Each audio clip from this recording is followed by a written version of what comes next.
Hey guys, today I wanted to talk about the fact that thinking is dying. And I don't mean declining, I mean dying.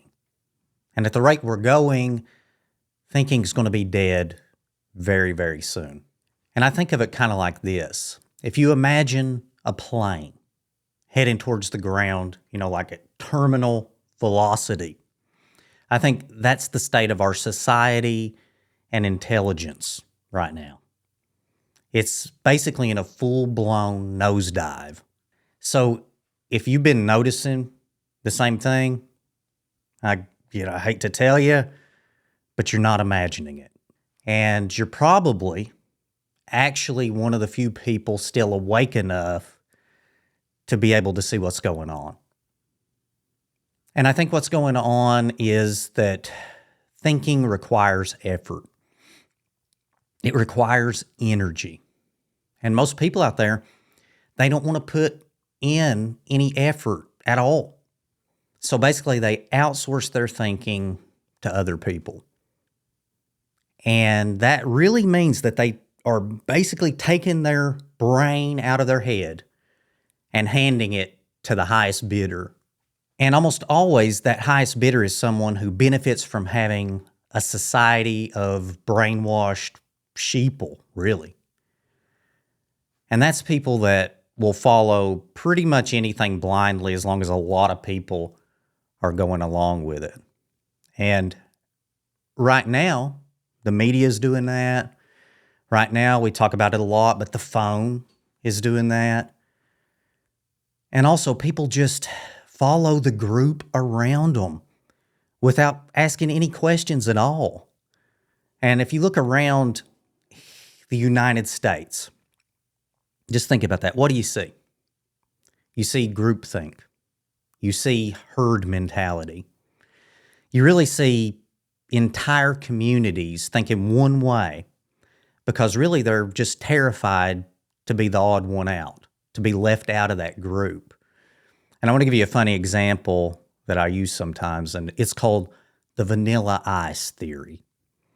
And so if you ask pretty much anybody today, if they liked vanilla ice, back in 1990 or whatever, they would tell you, oh no, I never liked vanilla ice. But if you could go back in time and you could look at them, they probably had ledges cutting their hair. They had that high fade haircut. They were probably rolling in their 5.0 with the rag top down so the hair could blow. If you know, you know. But that's herd mentality. And it also means people are quick to like something when it's popular. And then if it becomes unpopular later, they're very quick to back out.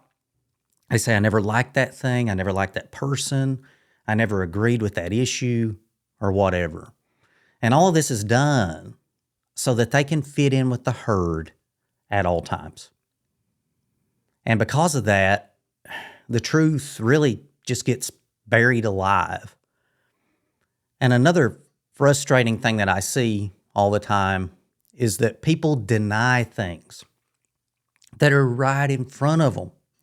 And they may be terrible things, but because the herds decided to ignore those things, they just all pretend like they're not there. And that makes me wonder, what are the root causes of all this?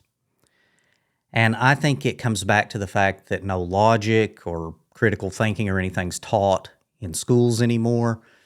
And in fact, it reminds me that I had a school teacher once who asked me what logic was. So you can tell that that is a bad state that our society is in. It's pretty messed up. And thinking, critical thinking, thinking for yourself, which is really what we're talking about, is kind of considered bad now. And it's like you're supposed to follow your emotion. It's kind of like a shark feeding frenzy out there.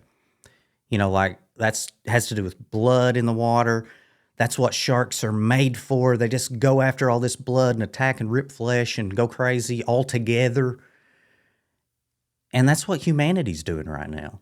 And I think it's because, like sharks like blood, humans like to feel that emotion and camaraderie or whatever. And that emotion feels good, but truth, it doesn't always feel good. So the people who are seeking truth, if you're a thinker, you're one of those, they're treated like second-class citizens, really. And they're often treated like lepers. They're outcasted. They're punished for seeing the truth. And it's certainly not because they're wrong, because they're not wrong, they're right. But it's because they're waking people up out of this fantasy, out of this shark feeding frenzy thing. And it's like those people out there, they're saying, how dare you say something true? How dare you wake me up out of my dream or break this spell or whatever? And this is very dangerous because I've talked about it in previous videos, but there's a bad agenda running everywhere worldwide. It's not just in the United States. There is a bad agenda. There are people in society being led along by really bad characters who want to take advantage of others, who want to gain profit, who want to gain power. Or they may just be doing it just because they can get away with it. And they know that most of these herd mentality people are never going to question anything. They're just going to go along with it. So why not take everything from them? And really, that old saying, the majority rules. Sadly, with humans, with society, the way our society is set up, that's a true saying. And mass movements, they do indeed change the world. That's true. Mass movements change the world. But right now, the majority of people, they're not thinking.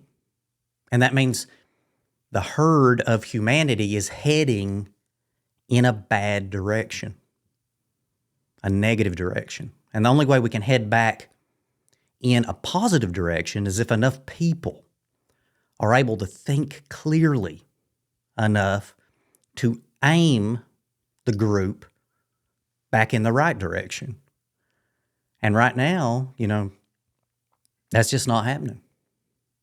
And it's frustrating. It's hard to watch all of these people. They're being, bamboozled. They're being manipulated. They're being used.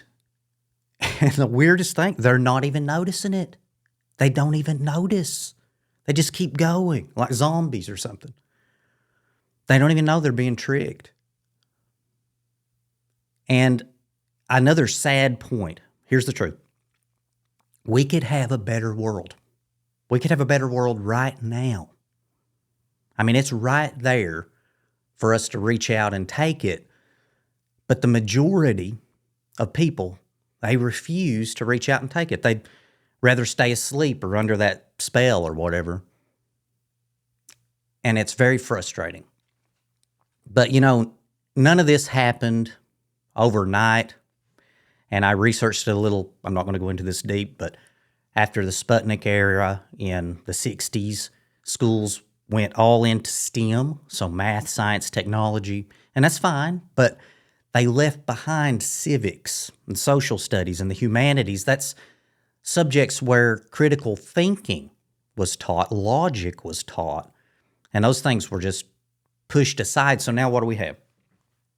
We have more technology than we've ever had, but we have less wisdom. We have more tools than we've ever had, but we have less understanding.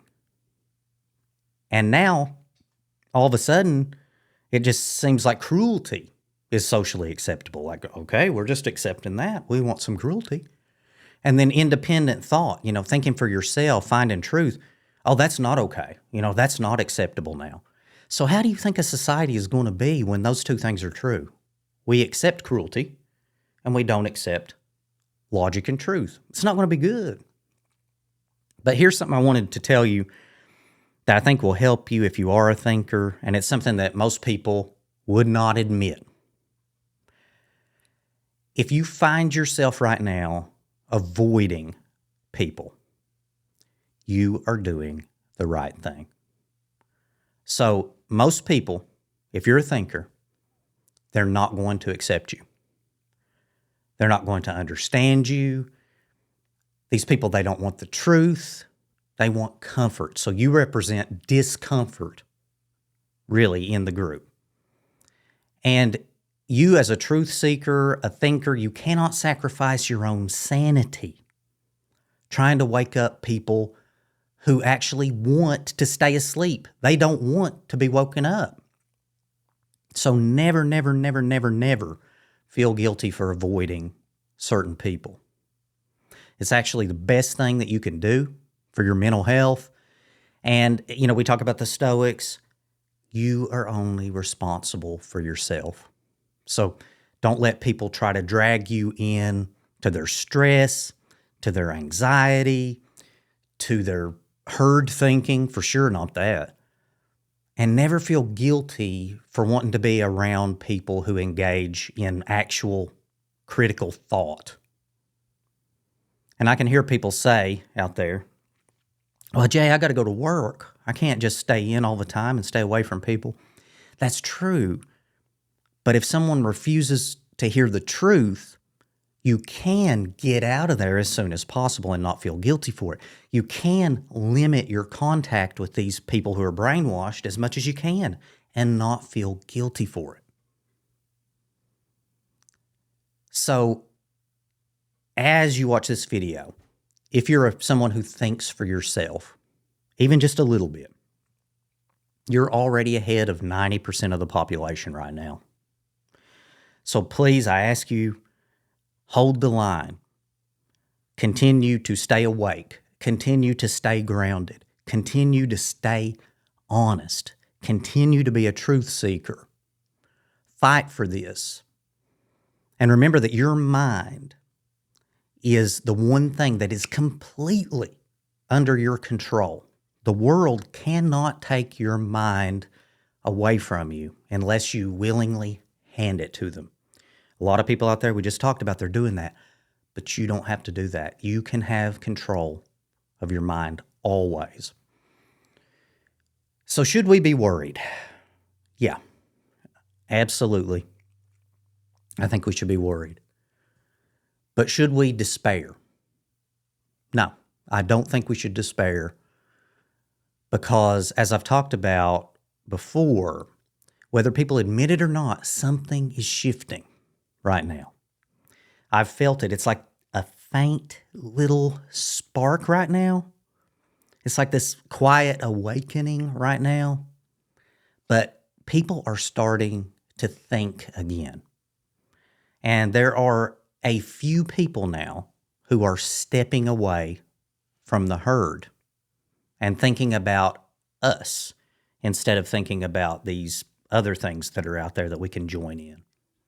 And what does that do?